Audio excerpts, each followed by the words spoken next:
Temperatures have dropped by double digits compared to yesterday. This morning, that massive 2,000-mile wide winter storm setting in for more than half the country. A dangerous mix of snow, crippling ice, and frigid temperatures stretching from New Mexico all the way to Maine. 18 states now under emergency declarations, 200 million people under alerts. Here in Texas, the torrential rainfall quickly morphing into a dangerous icy mix. Flash freezing under 25-degree low temperatures overnight, turning roads into ice rinks, shelters filling up. I just can't do it no more. In Tulsa, Oklahoma, food running low at some grocery stores. They're out of eggs. And we talked a lot about the swath of how large the system is from Arizona over toward New Mexico and the New England states. As our rare ice storm warning remains in effect, as ice is expected to be the biggest impact from pretty much the mountains, eastern facing slopes, all the way down toward the Charlotte area. And that could mean widespread power outages and lots of slick roadways.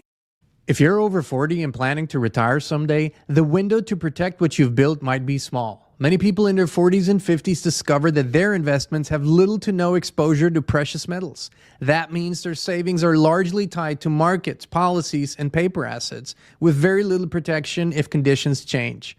Listen, protecting what you've already built is just as important as growing it. That's where Noble Gold Investments comes in, helping you reduce risk by adding physical gold to your portfolio. Right now may be a smart time to talk with Noble Gold Investments. No pressure, no sales gimmicks, just clear answers and a strategy built around your goals. Visit noblegoldinvestments.com and build your portfolio for the long term. That's noblegoldinvestments.com.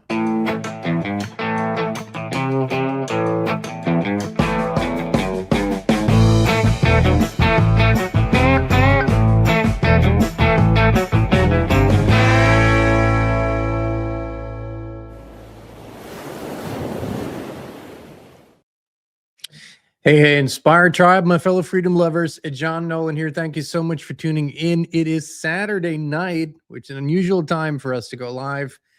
It's January 24th, 2026. We're going out of the Matrix into prime reality, and we're going to talk about this massive ice and winter storm that is hitting the United States right now, especially the South and the Southeast. Stretching all the way, by the way, to the west also. It's a massive front. And it's a great opportunity to ask the question, is this real weather, aka natural weather, or is this fake or engineered weather? And unfortunately, we have to come to grips with the truth that there is no more such thing as natural weather. I've had a number of conversations with the I would say most thorough geoengineering researcher out there today, Dane Wigington, over the years. He's the founder of geoengineeringwatch.org. And he told me, point blank, he said, there is no more natural weather. We haven't had natural weather in 20 years. So whenever we see those, unprecedented events where records are being broken and where, it's the biggest, it's the whatever, and we're going to talk about the media frenzy too, but whenever we see that, people so often sort of still put their head in the sand or just forget that we're not talking about weather anymore. I will tell you what is still sort of projected for the storm. We're in the eye of it, if you will. It's not a hurricane, but it's a storm. We're in the eye. We're smack in the middle of it. And the current projections show that by tomorrow, we should have a lot of freezing rain, which, by the way, and this might or might not be understandable by people from other places. I know in Europe it's a little different, but the way that the power infrastructure is built here, freezing rain, and then an Arctic blast of extreme temperatures for an entire week means that this literally could, break the power system. It could break all the poles. It could break the lines, and conditions could be such that, workers are having a hard time even moving to repair stuff. So this is a very legitimate concern with ice. It doesn't, however, at all explain this weather phenomenon. And before I play you a clip where Dane Wigington talks specifically about how such a winter ice storm is engineered, what they do to make it happen. I can tell you that I used to be a professional alpine skier. Actually, I retired exactly 20 years ago this year. And in all my years on the slopes, thousands of days in all, all kinds of mountains, all countries, skiing, I have never seen the kind of snow, ice, sleet that we're seeing today, that we've seen today, for example, the kind of snow that does not bind at all. I've seen dry snow, I've seen different kinds, but this is so different. And I've seen it last year and I've seen it the year before, but 20 years ago, I didn't used to see that. 25 years ago, I did not used to see that. This is most definitely something different. So, if you are somewhere in the southern United States, if you're in Kentucky, Tennessee, in the Virginias, in the Carolinas, this could potentially be a big one.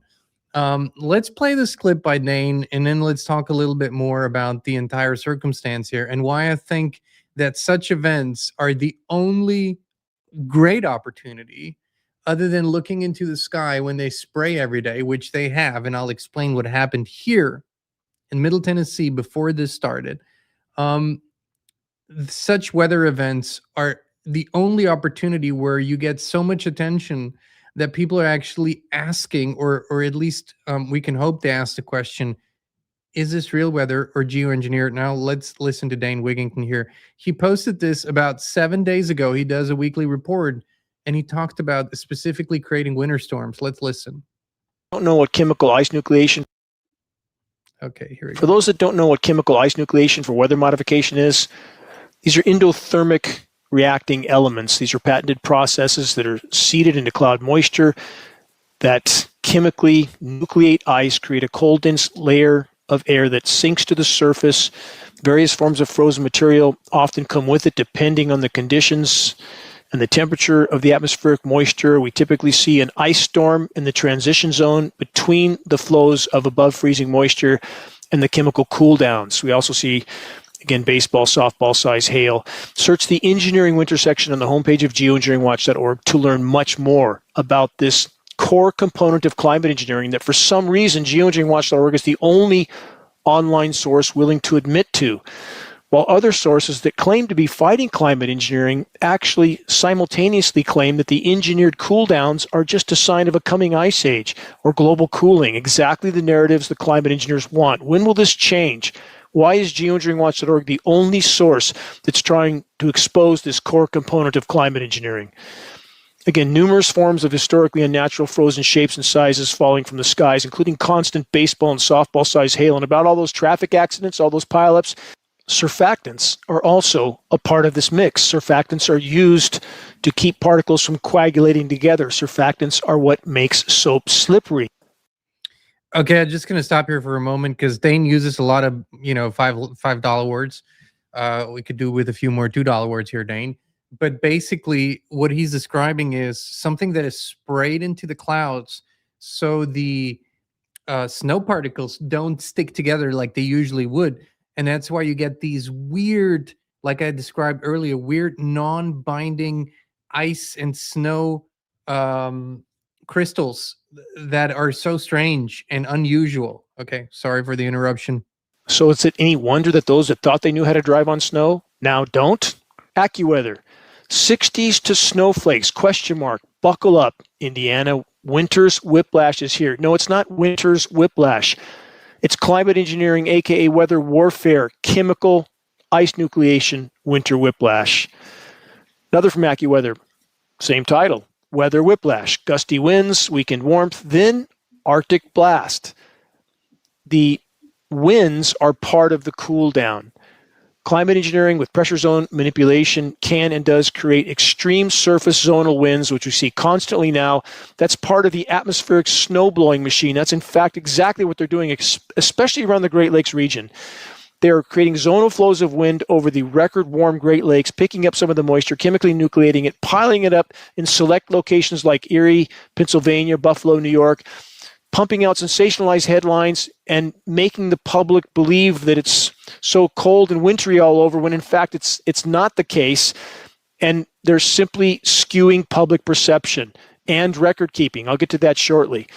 Another from AccuWeather: plunging temperatures, snow chances signal return of typical January winter weather to eastern U.S. So on the previous headline, when they acknowledge that we're going from warmth to Arctic blast, and now we have another headline that states we're going back to a typical January winter, there's nothing typical about anything weather-wise anywhere. And those who say it's always been this way, that's typically a form of denial from those who don't want to face the truth no matter what they see. If the sky was on fire, they'd say, oh, it's always been that way. Yeah, don't you remember? No, I don't. So this is a little clip, and Dane does these weekly updates on his website and on his YouTube channel, Dane Wigington, geoengineeringwatch.org. Now, this is probably one of the most well-researched websites out there on the subject. No sensationalism. Dane is a really let's get to the facts kind of guy. Lots and lots of research, documentaries, videos, decades of research. Geoengineeringwatch.org. Dane Wigington, please look him up. He's definitely one to listen to. I'll explain how crazy this is, because when I listen to him describe this particular process, this is exactly what we have observed here in Tennessee. A very, very strange winter wind constantly. We haven't had that before. That started a few years ago, and in the last few days, we've had a winter wind, extensive spraying. Dear Tennessee lawmakers, I know you outlawed something that most of this state didn't even admit exists. The spraying of the skies, but as far as I know, the jurisdiction of the state of Tennessee only goes so high, literally, and above that, they have no jurisdiction. So what happens is they simply spray a little bit higher above the jurisdiction line, if you will, and they continue to spray. Spraying's been heavy over the last few days. So what we observed: strong winds, heavy spraying. And then yesterday, a grid cloud formation that looked like it was harped. For those of you who remember what harp is, but that looked like it was manipulated electromagnetically. Too much of a sort of square clouds in a grid, very strange. And now this whole thing is moving through here, and it begs the question, of course, why.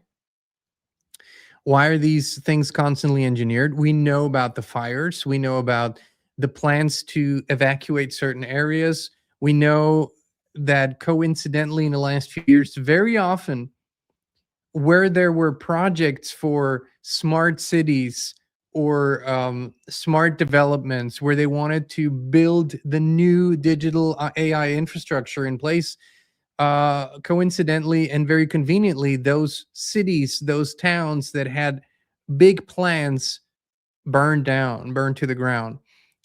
This is, of course, nothing new. We know of the great fires of the previous centuries in all the big cities, and for various reasons.